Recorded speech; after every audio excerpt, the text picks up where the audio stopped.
Welcome to question hour. Hyderabad metro second phase నిర్మాణానికి వేగంగా అడుగులు పడుతున్నాయా అంటే అవుననే సమాధానం వినిపిస్తుంది. కేంద్ర మంత్రి కిషన్ రెడ్డి, సీఎం రేవంత్ రెడ్డి ఢిల్లీలో కేంద్ర మంత్రులతో చర్చలు జరుపుతున్నారు. దీనికి సంబంధించి మెట్రో ఫేజ్ 2 పై కీలక చర్చలు జరుపుతున్నారు. హైదరాబాద్ మెట్రో విస్తరణపై మొన్నటి వరకు రేవంత్ రెడ్డి, కిషన్ రెడ్డి మధ్య మాటల యుద్ధమే నడిచింది. రాష్ట్రంలో ఉన్నప్పుడు ఒకరిని ఒకరు తిట్టుకున్నా ఇప్పుడు హస్తినాలో మాత్రం ఇద్దరు చర్చలకు కూర్చోవడం ఆసక్తిని కలిగిస్తుంది. సీఎం రేవంత్ రెడ్డి పర్యటన ఫలిస్తుందా అని చర్చ కూడా జోరందుకోంది. మెట్రో ఫేజ్ 2 ఆమోదమే లక్ష్యంగా ముఖ్యమంత్రి ఢిల్లీ పర్యటన సాగుతుంది. అయితే మెట్రోతో పాటు మౌలిక వసతుల ప్రాజెక్టు పైన కూడా రేవంత్ రెడ్డి ఫోకస్ పెట్టారు. మెట్రో ఫేజ్ 2 పై ముందడుగు పడుతుందా? ఫేజ్ 2 నిర్మాణానికి బ్రేక్ తగులుతుందా? హైదరాబాద్ మెట్రోకు కేంద్రం గ్రీన్ సిగ్నల్ ఇస్తుందా అనేదే చూడాలి.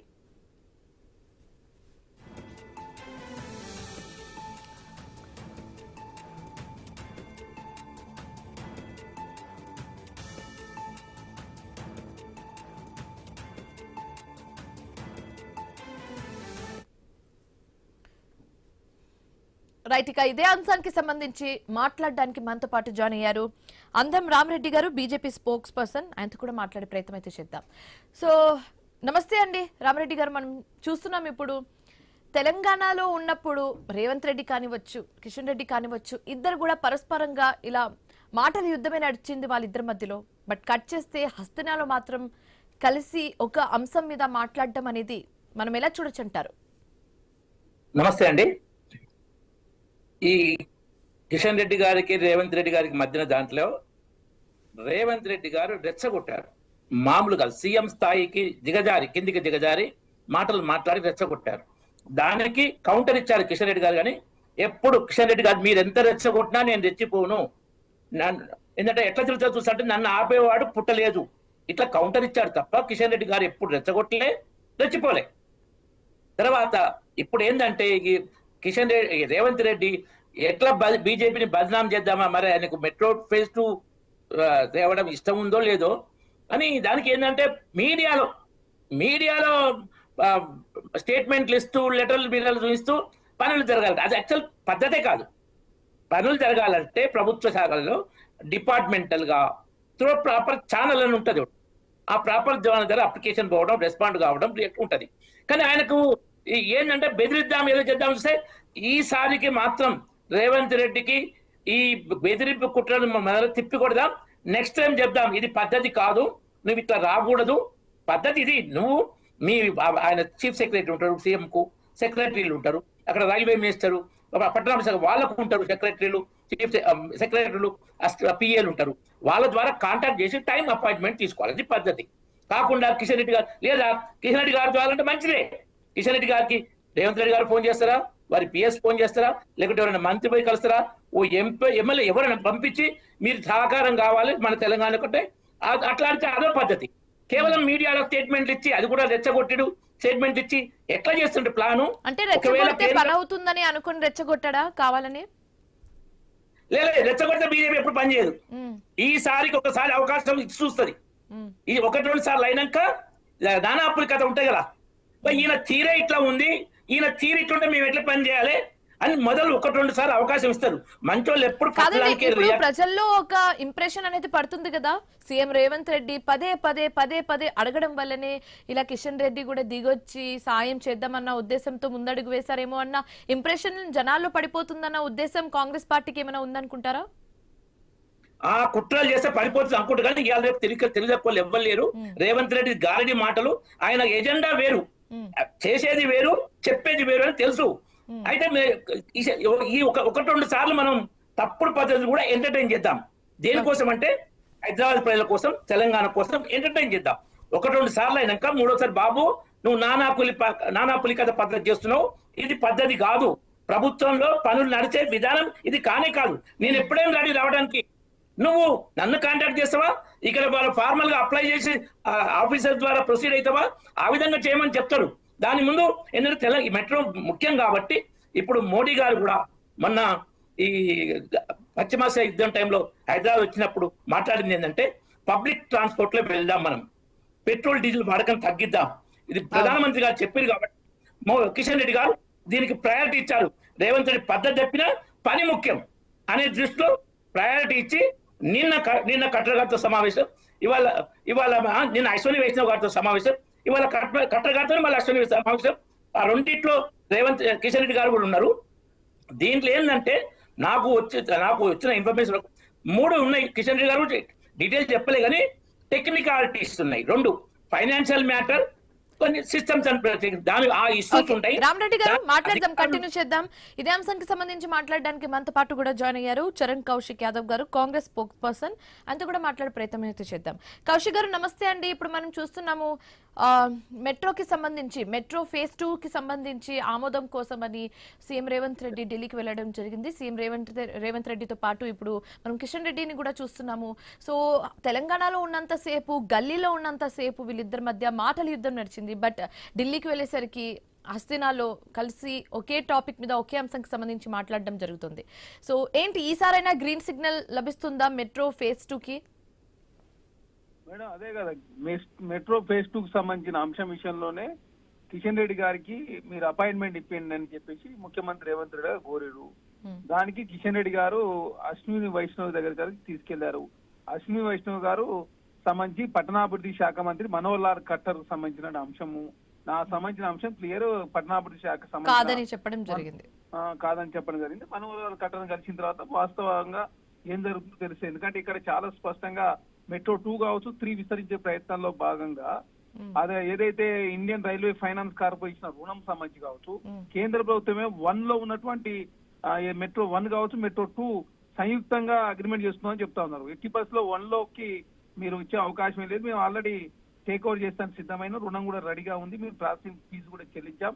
అదే కాకుండా గతంలో 200 ఎకరాలు కూడా ల్యాండ్ కూడా మేము ఆ మెట్రోకు L&T సంస్థకి ఇచ్చినాం. కాబట్టి అవన్నీ కూడా రాష్ట్ర ప్రభుత్వం టేక్ ఓవర్ చేసుకుంటా ఉంది. కాబట్టి 2 లో మాత్రమే అగ్రిమెంట్ చేసుకుంటాం. 2 లో 50% వాటా ఏదైతే అన్ని రాష్ట్రాలకు ఇచ్చిన విధంగా ఇవ్వని చెప్పేసి రాష్ట్ర ప్రభుత్వం అడుగుతా ఉంది. కానీ కేంద్రం 1, 2 అని చెప్పేసి మెలుగబెట్టే ప్రయత్నం జరుగుతా ఉంది. కాబట్టి ఎట్టి పరిస్థితుల్లో 1, 2 అని చెప్పేసి మీరు అదే కంటిన్యూ చేస్తే మీరు ఎన్ఓసి ఇవ్వండి, వేరే రుణం తీసుకోవడానికి కూడా మీరు సిద్ధంగా ఉన్నాం. జైకా సంస్థ రుణం ఇవ్వడానికి సిద్ధంగా ఉంది. ఇండియన్ రైల్వే ఫైనాన్స్ కార్పొరేషన్ కాకుండా దాని నుంచే తీసుకుంటాం, లేకపోతే దీనికి ఒప్పుకోండి అని చెప్పేసి కాంగ్రెస్ ప్రభుత్వం అడుగుతా ఉంది. కాబట్టి కౌశిక్ యాదవ్ గారు, ఇప్పుడు సీఎం రేవంత్ రెడ్డి చెప్పిన స్టేట్మెంట్స్ ని ఒకవేళ పరిశీలిస్తే గతంలో రీసెంట్ గానే ధాన్యంకి సంబంధించి, మెట్రోకి సంబంధించి, ప్రతి విషయానికి సంబంధించి కూడా కిషన్ రెడ్డిని టార్గెట్ చేసుకుని మాట్లాడే సందర్భాలు మనం చూసాము. సో ఇప్పుడు వాళ్ళిద్దరూ కలిసి ఒకే అంశం మీద మాట్లాడుతుంటే అటు బీజేపీ నేతలు కానివచ్చు, వాళ్ళు అంటుంది ఏంటంటే ఇదంతా రెచ్చగొట్టే ప్రయత్నాలు అన్నట్టుగా వాళ్ళు మాట్లాడుతున్నారు. మేడం ఇప్పుడు ప్రశ్నించుడే రాష్ట్ర ప్రయాణాల విషయంలో ప్రశ్నిస్తాం. వాళ్ళు చేస్తున్నప్పుడు మనం ఖచ్చితంగా చేపించుకునే బాధ్యత కూడా తీసుకోవాలి కదా. ప్రశ్నించడం అని మీరు చెప్తున్నారు, రెచ్చగొట్టడం అని బీజేపీ నేతలు చెప్తున్నారు. రెచ్చగొట్టడం కాదు ఇది, ప్రశ్నించడం అంటే రాష్ట్ర ప్రయాణాల విషయంలో ఎక్కడ కూడా రాజీ పడే ప్రసక్తి లేదు. రామరెడ్డి గారు, ఇది భావిస్తా ఉన్నా, దానిలో ఇది రెచ్చగొట్టడం కాదు, ప్రశ్నించడం అని చెప్తున్నారు. ప్రశ్నించలేదు కదా, రాష్ట్ర ప్రయాణం ప్రశ్నిస్తున్నాం. పని చేసినప్పుడు నిన్న మా దేశంగా రాజ్నాథ్ సింగ్ గారు కలిసి ముఖ్యమంత్రి గారు ధన్యవాదాలు చేసిండు. ఎందుకు? అదేవిధంగా ఏది గాంధీ సరోవర్ సంబంధించి ల్యాండ్ కేంద్ర ప్రభుత్వం ఇచ్చింది కాబట్టి ధన్యవాదాలు తెలియజేస్తాం, ధన్యవాదాలు తెలియజేస్తున్నాం. ప్రశ్నిస్తున్నాం. చర్చలంటే చర్చలకు రాష్ట్ర ప్రభుత్వం సానుకూలంగా ఉంది. అంటే రాష్ట్ర ప్రయాణాల విషయంలో ఏదైనా చేయడానికి మేము సిద్ధంగా ఉన్నాం. దానిలో భాగంగా రాష్ట్ర ప్రయాణాల కోసం ప్రశ్నిస్తున్నాం తప్ప వ్యక్తిగత ప్రయాణాల కోసం ప్రశ్నిస్తున్నాం. వ్యక్తిగతంగా ఎవరైనా హననం చేసే ఉద్దేశం కాంగ్రెస్ పార్టీ లేదనేది చాలా స్పష్టం. ఓకే, సో కౌశిక్ గారు, కాదండి, ఇప్పుడు సీఎం రేవంత్ రెడ్డి ఇప్పుడు కిషన్ రెడ్డిని అడగడం వల్లే పదే అది ధాన్యం కానివచ్చు, మెట్రో కానివచ్చు, ఇలా పదే గుచ్చి అడగడం వల్లే ఆయన దిగొచ్చి ఇప్పుడు ఈ అంశానికి సంబంధించి మాట్లాడడానికి అక్కడికి వెళ్లారని అనుకోవచ్చా? మేడం ఇక్కడ చాలా స్పష్టంగా అశ్విని వైష్ణవ్ గారు మనోహర్ లాల్ ఖట్టర్ గారు కలిసి ఈ మెట్రో గురించి డిస్కస్ చేసినప్పుడు కిషన్ రెడ్డి గారు ఆపమని చెప్పిందని చెప్పేసి అశ్విని వైష్ణవ్ గారు ముఖ్యమంత్రి గారితో చెప్పారని చెప్పేసి చాలా స్పష్టంగా ముఖ్యమంత్రి గారు ప్రకటించారు. దాని తర్వాత ఆ అంశం విషయంలో ముఖ్యమంత్రి గారు మాట్లాడారు. తర్వాత కిషన్ రెడ్డి గారు 2 రోజుల టైము ఏదైతే ముఖ్యమంత్రి గారు చెప్పారు, నేను 2 రోజులు ఢిల్లీలో ఉంటా కాబట్టి మీరు దయచేసి ఇప్పని చెప్తే కిషన్ రెడ్డి గారు వారు అపాయింట్మెంట్ ఇప్పించారు. ఇప్పించినప్పుడు రాష్ట్ర ప్రయాణాల విషయంలో ఇద్దరు కలిసిపోయి, ముఖ్యమంత్రి గారు కావచ్చు, కిషన్ రెడ్డి గారు కేంద్ర మంత్రి, అదే కాకుండా అన్ని రాష్ట్రాలతో సత్సంబంధాలు ఉంటాయి, అందరు కేంద్ర మంత్రితో వారు కలిసి పనిచేస్తున్నారు కాబట్టి వారు కీలకం అని చెప్పేసి భావించి ఇక్కడ అశ్విని వైష్ణవ్ గారు కలిసి ఇప్పుడు మనోహర్. కౌశిక్ గారు, లాస్ట్ ఫైనల్ క్వశ్చన్ అండి. ఒకవేళ ఓకే, ఇప్పుడు ఇద్దరు వెళ్లారు, ఇద్దరు ఒకే అంశానికి సంబంధించి మాట్లాడుతున్నారు, ఇదంతా okay, this is fine. But ఈసారి కూడా గ్రీన్ సిగ్నల్ ఇవ్వకపోతే, మెట్రో ఫేజ్ 2 కి సంబంధించి గ్రీన్ సిగ్నల్ రాకపోతే సీఎం రేవంత్ రెడ్డి కానివచ్చు, కాంగ్రెస్ పార్టీ కానివచ్చు, ఎలాంటి స్టెప్ తీసుకునే అవకాశాలు ఉన్నాయి? మేడం ఇక్కడ ప్రత్యామ్నాయ మార్గాలు అన్వేషించినాం. ఇండియన్ రైల్వే ఫైనాన్స్ కార్పొరేషన్ కాకుండా అదే ఎన్ఓసి కేంద్ర ప్రభుత్వం ఎన్ఓసి ఇచ్చినట్లయితే రాష్ట్ర ప్రభుత్వమే జైకా నిధుల ద్వారా మెట్రోను టేక్ ఓవర్ చేసే ప్రయత్నంలో భాగంగా ముందుకు పోతాం. మీరు దయచేసి మెట్రో 2, 1 అని చెప్పి లెక్క పెట్టాలి. 2లో 50% మీరు భరించండి. 1 మొత్తం రాష్ట్ర ప్రభుత్వం చూసుకుంటది. అది కూడా ఐఆర్ఎఫ్సి రుణం ఇస్తానికి సిద్ధమైంది కాబట్టి అవన్నీ కూడా ప్రాసెస్ కంప్లీట్ అయినాయి కాబట్టి 2లో 3లో మీరు 50% భరించాలి. సూరత్ కావచ్చు, వైజాగ్, అమరావతి, అదే కాకుండా మధ్యప్రదేశ్ కావచ్చు, దేశంలో అన్ని రాష్ట్రాల్లో కేంద్ర ప్రభుత్వం 50% భరిస్తా ఉంది కాబట్టి తెలంగాణ రాష్ట్రానికి సంబంధించిన హైదరాబాద్ మెట్రోను కూడా మీరు 50% భరించండి అని చెప్పేసి కాంగ్రెస్ పార్టీ కోరుతా ఉంది. ఒకలా భరించని పక్షంలో రాష్ట్ర ప్రభుత్వమే ప్రత్యేకంగా ఎన్ఓసి తీసుకొని రాష్ట్ర ప్రభుత్వం ప్రత్యామ్నాయం అన్వేషించే ప్రయత్నంలో రాష్ట్ర ప్రభుత్వమే స్వతహాగా మెట్రో నిర్మించుకునే ప్రయత్నం కూడా జరుగుతుంది. దాని ఏ విధంగా జరుగుతాయి, ఎట్లా జరుగుతుంది మనోళ్ళ కట్టడం కలిసిన తర్వాత మాత్రమే వాస్తవ విషయాలను కూడా బయటకు వస్తుంది. Okay, so thank you so much Kaushik Yadav గారు జాయిన్ అయినందుకు అండ్ మీ ఒపీనియన్. మళ్ళా ఒక్క నిమిషం, నేను ఇంకా మాట్లాడలేను మళ్ళీ కౌంటర్. రామరెడ్డి గారు ఒక్క నిమిషం, ఆయన హీ హ్యాస్ టు లీవ్ కాబట్టి ఆయన థ్యాంక్స్ చెప్తున్నా. Thank you so much Kaushik Yadav గారు జాయిన్ అయినందుకు, మీ ఒపీనియన్స్ ని మాతో షేర్ చేసుకున్నందుకు. సో ఎస్ రామరెడ్డి గారు, బ్యాక్ టు యూ. ఇందాక కౌశిక్ గారు కూడా చెప్పడం జరిగింది, రెచ్చగొట్టడం కాదు మేము అడుగుతున్నాము, క్వశ్చనింగ్ అని చెప్తున్నారు, మీరు మాత్రం రెచ్చగొట్టడం అని చెప్తున్నారు. చెప్పండి ఇప్పుడు ఏం చెప్పాలనుకుంటున్నారు? అప్రోచ్ బట్టి ఇంటెన్షన్ బయటపడుతుంది. ఓకే, తెలంగాణ ప్రజల కోసం, తెలంగాణ ప్రజల కోసం మాటికి ఓవర్ యాక్షన్ చేసినంటే ప్రజల మీద లేదు బిల్డప్. అది ఒకటి. 2, నువ్వు నీ సంగతి తెలుస్తా, నువ్వు ఎట్లా తిరుగుతావంటే అది ప్రశ్నించుడా రెచ్చగొట్టుడా. ఎవరికైనా కామన్ సెన్స్ ఉన్నోడికి ఎవరికైనా అర్థమైంది. ఈ రేవంత్ రెడ్డిది రెచ్చగొట్టుడు, బెదిరింపుడు, పని కాకుంటే బదనాం చేసుడు, పని అయితే నేను చేసినా చెప్పుకున్నాడు. ఇది ఓవర్ యాక్షన్, అతి తెలివి చేస్తాడు. అక్కడ ఇంతకుముందు మీకు బెస్ట్ తిరిగి రేవంత్ రెడ్డి అప్రోచ్ కు టిట్ ఫర్ టాట్ లాగా సమాధానం ఎట్లొస్తుందంటే, ప్రధానమంత్రి మోడీ గారు వచ్చినప్పుడు, మొన్న మేలో వచ్చినప్పుడు ఆ స్టేజ్ మీద రేవంత్ రెడ్డి గారు. రైట్, రామరెడ్డి గారు మాట్లాడదాం, ఒక్క నిమిషం హోల్డ్ లో ఉండండి, will get back to you. Right, ఇక ఇదే అంశానికి సంబంధించి మాట్లాడడానికి మనతో పాటు జాయిన్ అయ్యారు పైడి రాకేష్ రెడ్డి గారు, బీజేపీ ఎమ్మెల్యే. ఆయనతో కూడా మాట్లాడే ప్రయత్నం అయితే చేద్దాం.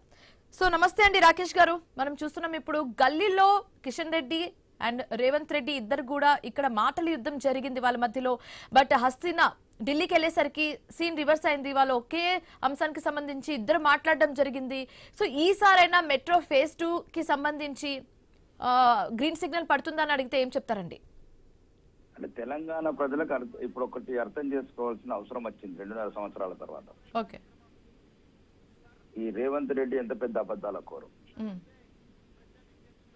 భారత ప్రభుత్వం తెలంగాణ ప్రభుత్వానికి ఎన్ని రకాలుగా కావాలో అన్ని రకాలుగా సహాయపడుతుంది అనేది ఇప్పుడు తెలంగాణ ప్రజలు తెలుసుకున్నారు. అంటే నువ్వు ఎంత చేసినా మళ్ళీ మేం చేయాల్సిందే, నీ అప్పులకు గ్యారంటీ మేము ఉండాల్సిందే, భారత ప్రభుత్వం ఉండాల్సిందే, దాని తరఫున కిషన్ రెడ్డి గారు పోయి బతిలాడాల్సిందే. నీకెవరు అపాయింట్మెంట్ ఇయ్యరు, పక్క రాష్ట్రం కూడా అపాయింట్మెంట్ ఇయ్యరు, కేంద్రంలో మంత్రులు ఇయ్యరు. ఎందుకంటే నువ్వు అన్ని రియల్ ఎస్టేట్ వ్యాపారాలు చేసి ఆ రియల్ ఎస్టేట్ లాంగ్వేజ్ మాట్లాడతాడు. ఇది భారత ప్రభుత్వం తెలంగాణ ప్రభుత్వం మధ్యన జరగాల్సిన చర్చలు. ఓకే, కాబట్టి ఈ రోజైనా ఏ రోజైనా ఈ రోజు భారతీయ జనతా పార్టీ ఒక దృష్టిలో ఈ తెలంగాణ ఒక అనిముత్యం, ఒక అనుమోదం. ఇదే కాదు, ఇది ఒక్కటే కాదు, మెట్రోతో పాటు రీజనల్ రింగ్ రోడ్డు, నార్త్, ఆ సౌత్ కూడా మీరు అలైన్మెంట్ చేయకుండా మీ బంధువులు, మీ మంత్రులు, మీ సోదరులు అందరు భూములు కొనుక్కొని మార్చమంటున్నారు చూడు south side regional ring road alignment ని. అవన్నీ తప్పుడు ఆలోచనలు మానుకోండి. పేద రైతుల, సామాన్య రైతుల భూముల మీదకి రోడ్లు తీయకండి, అలైన్మెంట్స్ ప్రాపర్ గా చేయండి. అప్పుడు మొత్తం సౌత్ కూడా పర్మిషన్స్ ఇస్తాము. ఇప్పుడు సుమారు నార్త్ కు 32,000 కొట్టించినట్టు దానికి కూడా అన్ని రకాల సహాయపడతాము. తెలంగాణలో ఏ పథకమైనా భారతీయ జనతా పార్టీ కావచ్చు, భారత ప్రభుత్వం కావచ్చు, అంటే ఏ ప్రాజెక్ట్ అయినా ఏ విషయమైనా మీ త్రూ వెళ్తేనే అవుతుందని మీరు నమ్ముతున్నారండి? అంటే భారత ప్రభుత్వం అని చెప్తున్నాను. ఇది భారత ప్రభుత్వం. నీకు అప్పు కావాలంటే అప్పు నీకెవడిస్తే నీ ముఖం చూసి? ఇది ఒక ఫెడరల్ స్టేట్స్, 30 రాష్ట్రాలు, ఇది ఒక భారత ప్రభుత్వం ఉంటుంది, దీనికి రిజర్వ్ బ్యాంక్ ఉంటుంది, భారత రాష్ట్రపతి ఉంటాడు. ఇప్పుడు జపాన్ ప్రభుత్వము ఇప్పుడు ఈయన తీసుకునేది పక్కన అలా అన్నదమ్ముడు తిరుపతి రెడ్డి దగ్గరికి వెళ్ళా, లేకపోతే అలా చుట్టాలు కొండరెడ్డిపల్లికి వెళ్ళా. ఏమనుకుంటున్నారు 13,600 కోట్లు అంటే? ఏమైనా రియల్ ఎస్టేట్ వెంచర్ అనుకుంటున్నారా? అంటే ఒక ప్రభుత్వాలతో ప్రభుత్వాలు అగ్రిమెంట్ ఉంటాయి శివాని గారు. ఇప్పుడు జపాన్ ప్రభుత్వం భారత ప్రభుత్వాన్ని గ్యారెంటీ అడుగుతుంది తప్ప రేవంత్ రెడ్డిని అడగదు గ్యారెంటీ. ఓకే, ఒప్పందాలు ఉంటుంటే రాష్ట్ర ప్రభుత్వ ప్రాజెక్టులు అగ్రి అవుతారు, అప్రూవల్ చేస్తారు. కానీ గ్యారెంటీ ఉండాల్సింది రేపు ఈయన కట్టకపోతే రేపు ఇవన్నీ ఉచితం అన్నట్టు అన్ని ఉచితం ఇచ్చేసిండు అనుకో, మెట్రో రైలు కూడా ఉచితం ఇచ్చిండు అనుకో, అప్పుడు భారత ప్రభుత్వం గారు అందుకోసం మనం కండిషన్స్ పెడతారు అంటున్నా. అంటే ఇప్పుడు రాకేష్ గారు, ఇప్పుడు మనం కొన్ని రోజుల నుంచి చూస్తున్నాము, అదే ధాన్యం కానివ్వచ్చు లేకపోతే మెట్రో కానివ్వచ్చు, ఇలాంటి ప్రతి అంశాలకి సంబంధించి కిషన్ రెడ్డిని టార్గెట్ చేస్తూ రేవంత్ రెడ్డి మాట్లాడిన సందర్భాలు మనం చూసాము. సో ఇప్పుడు ఈ సిచ్యువేషన్ ఎలా చూడొచ్చు అంటారు? అంటే రేవంత్ రెడ్డి అడిగారనే ఇప్పుడు కిషన్ రెడ్డి దిగొచ్చారా అన్నట్టుగా కూడా చర్చలు జరుగుతున్నాయి. కిషన్ రెడ్డి దిగిరాడండి. కిషన్ రెడ్డి గారు తెలంగాణ బిడ్డ, తెలంగాణ ఉద్యమ పోరుబాట చేసిన బిడ్డ. కిషన్ రెడ్డి 3 సార్లు శాసనసభ్యుడు తెలంగాణ రాష్ట్రంలో అండ్ 2 సార్లు కేంద్ర మంత్రి. కాబట్టి తెలంగాణ మీద రేవంత్ రెడ్డి కన్నా కిషన్ రెడ్డి గారికి 100% ఎక్కువ కన్సర్న్ ఉంటుంది. రెండోది, ఇప్పుడు ఆయన ఏదో చౌకబారు ప్రకటించిన కిషన్ రెడ్డి గారు ఎక్కడ కూడా ఒక మాట కూడా తొలలేదే. అవును, మాట్లాడలేదు. రేవంత్ రెడ్డి గారు తన భాషని తన యాసని అన్నిసార్లు దిగదార్చుకున్నాడు, ఒక గౌరవనీయ ముఖ్యమంత్రి అనే పదం మర్చిపోయి కూడా. కానీ కిషన్ రెడ్డి గారు ఎక్కడ కూడా గౌరవం కోల్పోలేదే, ఎక్కడ కూడా వ్యక్తిగత దూషణ చేయలేదే. ఈ రోజు ఏమన్నాడు ఆయన, 2 రోజులు అంటే ఎంత చివరికి దిగజారిపోయింది, నేను 2 రోజులు ఢిల్లీలో ఉంటా, నాకు అపాయింట్మెంట్ ఇప్పకపోతే అది కూడా అపవాదం వేద్దామని. అంటే అపాయింట్మెంట్ కూడా ఇప్పించలేరు, ఇంకేం మినిస్టర్ అన్నట్టుగా. ఇంకేం మినిస్టర్ అని కాదు, ఏదో ఒక రకంగా ఇప్పుడు 4,000 రూపాయల పెన్షన్, తులం బంగారము, 2,500 మహాలక్ష్మి, ఇవన్నీ బీసీ సభ్యులను ఎట్లా ఎగ్గొట్టిండు అబద్ధాలు చెప్పి, ఇది కూడా ఒక అబద్ధాలు చెప్పి మోసం చేసి ముందుకు పోదాం అనుకున్నాడు రేవంత్ రెడ్డి. కానీ అది భారత ప్రభుత్వం ఎప్పుడు కూడా తెలంగాణ మా గుండెల్లో ఒక ఆణిముత్యం అది. అంటే రాకేష్ గారు, ఇప్పుడు డబల్ ఇంజన్ సర్కార్ అయి ఉంటే ఇలాంటి తిప్పలు ఉండేది కాదు. ఇప్పుడు బీజేపీ రాష్ట్రాన్ని ఏలట్లేదు కాబట్టి అందుకే ఇన్ని తిప్పలు అన్నట్టుగా కూడా మాట్లాడుకోవడం జరుగుతుంది. వివక్ష చూపుతున్నారని చెప్తున్నారు. లేదండి శివాని, ఇప్పుడు నేను చెప్పింది అదే, జపాన్ ప్రభుత్వం డైరెక్ట్ రేవంత్ రెడ్డికి ఇవ్వది, వాళ్ళ కొండరెడ్డిపల్లెకు గ్యారంటీ తీసుకోదు. మీరు గమనించాల్సింది, దేశం టు దేశం రిలేషన్స్ ఉంటాయండి, ఆర్థిక సంబంధాలు డిఫరెంట్ గా ఉంటాయి. కరెక్ట్. కాబట్టి మీరు దయచేసి రాష్ట్ర ప్రభుత్వం ఒక ప్రాజెక్ట్, ఆ ప్రాజెక్ట్ ఇప్పుడు ఎట్లయితే ఔటర్ రింగ్ రోడ్ కూడా వాళ్ళే ఇచ్చారు, జైకా బ్యాంకే ఇచ్చింది. ఇప్పుడు మొన్న దీనికి కూడా ఆసియన్ డెవలప్మెంట్ బ్యాంక్ ఇచ్చింది. ఎక్కడ ఇవన్నిటికి మేము గ్యారెంటీలు ఉన్నాము. ఇప్పుడు యంగ్ ఇండియాకి కూడా మేము ఇచ్చింది 4,900 కోట్లు. ఆయనకి ఏమన్నా ఉంటే నేను చెప్పేది ఏంటంటే మళ్ళీ మీకు అదే చెప్తున్నాను, మళ్ళీ భారత ప్రభుత్వం దృష్టిలో మీరు ఒక్కటే గమనించాలి, 13,000 కోట్లు కాదు, ఈ సుమారు 10 లక్షల కోట్లతో 3 బుల్లెట్ ట్రైన్లు వేస్తుంది. 13,000 కోట్లు ఎంతండి? అసలు ఏమనుకుంటున్నారు భారత ప్రభుత్వం? ఈరోజు భారతీయ జనతా పార్టీ నరేంద్ర మోడీ గారి నాయకత్వంలో కిషన్ రెడ్డి గారు కానీ భారత ప్రభుత్వం కానీ ఈ 13,600 కోట్లేనండి ఇది. ఇప్పుడు ఆల్రెడీ డిపిఆర్ అప్రూవల్ అయింది, హైదరాబాద్ టు ముంబై ఏది బుల్లెట్ ట్రైన్. అవును, సుమారు 5 లక్షల కోట్లు అండి. 13,000 కోట్లు వీళ్ళకి ఆరోపణలు చేద్దాం చౌకబారు. ఎందుకంటే వాళ్ళకి మొత్తము ఈ అవినీతి తప్ప ఇంకొకటి కారణం ఉండలేదు. ప్రజలందరూ ఒక రకంగా నిరాశతో ఉన్నారు, ఎప్పుడెప్పుడు ఎన్నికలు వస్తాయి వీళ్ళని గద్దె దించుదామని. ఆ మైండ్ డిస్టర్బెన్స్ అయ్యి డైవర్షన్ పాలిటిక్స్ లో భాగంగా ఈ చౌకబారు ఆరోపణలు చేస్తున్నాడు. దానికి సమాధానంగా ఈరోజు భారత ప్రభుత్వం సరైన చర్యలు తీసుకుంది. తెలంగాణ మెట్రో కావచ్చు, రీజనల్ రింగ్ రోడ్ కావచ్చు, బుల్లెట్ ట్రైన్లు కావచ్చు, తెలంగాణలో ఉన్న ప్రతిది కావచ్చు, బీబీనగర్ ఎయిమ్స్ కావచ్చు, కాకతీయ టెక్స్టైల్స్ కావచ్చు, సమ్మక్క సారక యూనివర్సిటీ కావచ్చు, హైదరాబాద్ ఇండస్ట్రియల్ పార్క్ కావచ్చు, ఈ రాష్ట్రంలో ఏది ఉన్నా కానీ మేమే ఇస్తాం. ఇది ఎప్పటికీ తెలంగాణని దేశంలో అగ్రగామిగా నిలుపుతాం. Okay, thank you so much Rakesh Reddy గారు, జాయిన్ అయినందుకు, మీ ఒపీనియన్స్ ని మాతో షేర్ చేసుకున్నందుకు. సో మూవింగ్ ఆన్, రామరెడ్డి గారు, మీరు విన్నారు కదా రాకేష్ గారు చెప్పింది. సో ఏ పనైనా ఈజీగా కేంద్ర ప్రభుత్వం ఆమోదం తెలిపితేనే అదంతా అవుతుంది అనేది కూడా క్లియర్ కట్ గా చెప్పడం జరిగింది. So what you have to say, me opinion ఏంటి? రామరెడ్డి గారు రావాలి, ప్రజలకు మంచి మేలు జరగాలి, సౌకర్యం జరగాలి అనుకుంటే వస్తుంది. రేవంత్ రెడ్డి ఎజెండా వేరే ఉంటే మధ్యన అడ్డంకులు వస్తాయి. అది ఎట్లెళ్తుందో ఇప్పుడు చెప్పలేం. ఆయన పెట్టే అడ్డంకుల బట్టి, ఆయన అతి తెలివి చేతుల బట్టి ఉంటది. రాకేష్ రెడ్డి గారు చాలా క్లియర్ గా చెప్పారు, కేంద్ర ప్రభుత్వం, మోడీ ప్రభుత్వం, కిషన్ రెడ్డి గారు తెలంగాణ అభివృద్ధి కోసం మేము గుండెలో పెట్టుకొని చూస్తుంటే తెలంగాణను పనిచేస్తాం. ఈయన అబద్ధాల కూడా ఏమైనా మాట్లాడుతున్నారు ఎవరు? రేవంత్ రెడ్డి. గుండెల్లో పెట్టి చూసుకుంటామంటే అయితే గ్రీన్ సిగ్నల్ పడ్డట్టేనా అనుకోవచ్చా? ఇందులో టెక్నికల్ అంశాలు ఉన్నాయి. ఇంకొకటి, ఫస్ట్ ప్రపోజల్ వచ్చినప్పుడు వీళ్ళు ఎవరిని అడిగారంటే ఎల్ఎన్టీని అడిగారు. ఎల్ఎన్టీ ఈ కాంగ్రెస్ ప్రభుత్వం కాదని, మాకు వద్దు బాబు, మేము ఈడికే 500 కోట్లు నష్టం, 400 కోట్లు నష్టం సంవత్సరం అంటే అప్పుడు కేంద్ర ప్రభుత్వాన్ని అడిగారు. కేంద్ర ప్రభుత్వం అడిగితే మరి ఫస్ట్ పేజ్ ఎల్ఎన్టీ పీపీ దాంట్లో ఉండి, సెకండ్ పేజ్ ఇట్లా 2 ప్రభుత్వాలు ఉంటే ఆ లింక్ ప్రాబ్లం అయింది కదా అంటే సరే మేము ఎల్ఎన్టీని తీసేసుకుంటామన్నారు. తీసేసుకున్నప్పుడు దాని లోన్ ఎవరు ఇవ్వాలి? కేంద్ర ప్రభుత్వ రైల్వే డిపార్ట్మెంట్. కేంద్ర ప్రభుత్వ రైల్వే డిపార్ట్మెంట్ లోన్ తీసుకొని దాంట్లో కేంద్ర ప్రభుత్వ పార్ట్నర్షిప్ వద్దంటే ఎట్లా? ఫేజ్ 1 లో నీ ఉద్దేశం ఏంటిది? ఫేజ్ 1 లో ఉన్న ప్రాపర్టీని నీ అంచర్లకు అంటగట్టి మెట్రోను మూసామనా? మొత్తం మరి ఫేజ్ 1 కు టికెట్ వేరే, ఫేజ్ 2 కు టికెట్ వేరే ఉంటుందా? మెట్రోలో కలిసే ఉంటాయి కదా, మొత్తం కలిసే చేయాలి కదా. నీ దోపిడీ ఎజెండాకు బదనాం కేంద్ర ప్రభుత్వం చేద్దాం అనుకుంటావా? ఇది ఇంకో విషయం చెప్పవి నీ క్లియర్ గా, ముఖ్యమైన విషయం చాలా. మొన్న మోడీ గారు ఆ విషయం చెప్తున్నా, రాకేష్ గారు ఎంటర్ అయ్యారు, మంచిది.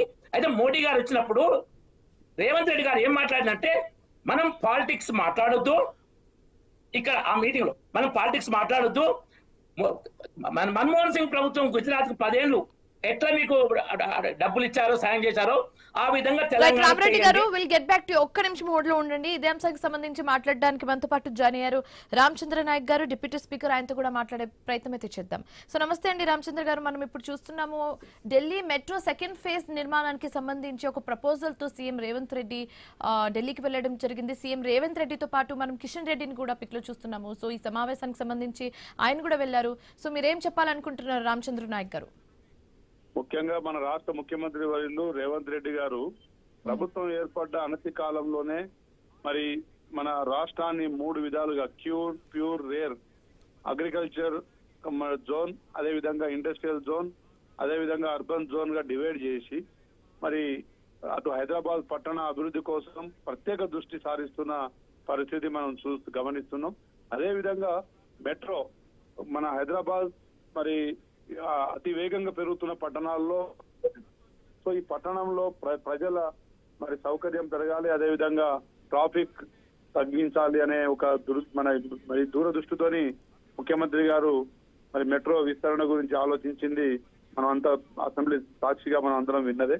అందులో కిషన్ రెడ్డి గారు చిత్తశుద్ధిగా లేరనేది వారు మొన్న చెప్పడంతో కిషన్ రెడ్డి గారు కూడా మరి నిజాయితీగా మరి ముందుకు వచ్చిండా, లేకపోతే మరి ఇదేందనేది రేపు భవిష్యత్తులో మరి మనకు వచ్చే ప్రాజెక్టుల ద్వారా ప్రజలకు తెలుస్తుంది. ఏదేమైనా ఆంధ్ర రాష్ట్రంలో ఆడ కేంద్ర ప్రభుత్వం ఏర్పడ్డ మొదటి దశలోనే 40,000 కోట్లు ఆంధ్ర చంద్రబాబు నాయుడు గారికి కేంద్ర ప్రభుత్వం మరి కేటాయించడం జరిగింది. రామచంద్ర నాయక్ గారు ఇందాకనే పైడి రాకేష్ గారు కూడా మాట్లాడడం జరిగింది. ఆయన చెప్పడం ఏంటంటే ఏ ప్రపోజల్ అయినా ఏ స్కీమ్ అయినా అది కేంద్ర ప్రభుత్వం ఆమోదం తెలిపితేనే అవుతుంది. ఆ విషయము కాంగ్రెస్ నేతలు కూడా అర్థం చేసుకోవాలి. అంతేగాని కిషన్ రెడ్డిని ఉద్దేశించి పదే మాట్లాడడం కూడా కరెక్ట్ కాదన్నట్టుగా కూడా చెప్పడం జరిగింది. సో దీని గురించి ఏం చెప్తారు? ఇప్పుడు నేను అదే చెప్పబోతున్నా. రాకేష్ రెడ్డి గారు చెప్పిన దాంట్లో అవాస్తవం. ఎందుకంటే ఆంధ్ర ప్రభుత్వానికి కేవలం 2 సంవత్సరాల్లో దాదాపు 1,40,000 కోట్ల రాయితీలు మరి నిధులు కేటాయించినప్పుడు, అదే విధంగా ఇండస్ట్రీస్ అన్ని గూగుల్ కావచ్చు, ఇంకొకటి కావచ్చు, కార్ మ్యానుఫ్యాక్చరింగ్ యూనిట్స్ కావచ్చు, అన్ని ఆంధ్రాకి తరలి వెళ్తున్నప్పుడు మరి బీజేపీ మంత్రులు ఇక్కడ 2 ప్లస్ పార్లమెంట్ సభ్యులు 8 మంది ఎక్కడ నిద్రపోతున్నారు? 2 మంత్రుల నుండి మన రాష్ట్రానికి 2.5 సంవత్సరాల్లో తెచ్చింది ఎంత? మరి ఈ తెలంగాణ రాష్ట్ర ప్రజలు వారికి ఒక అవకాశం ఇచ్చినప్పుడు దాన్ని చిత్తశుద్ధితోని మరి అది నిర్వర్తించాల్సిన బాధ్యత వారికి లేదా? ఏం తెచ్చిరో చెప్పమానండి రాకేష్ రెడ్డి గారిని.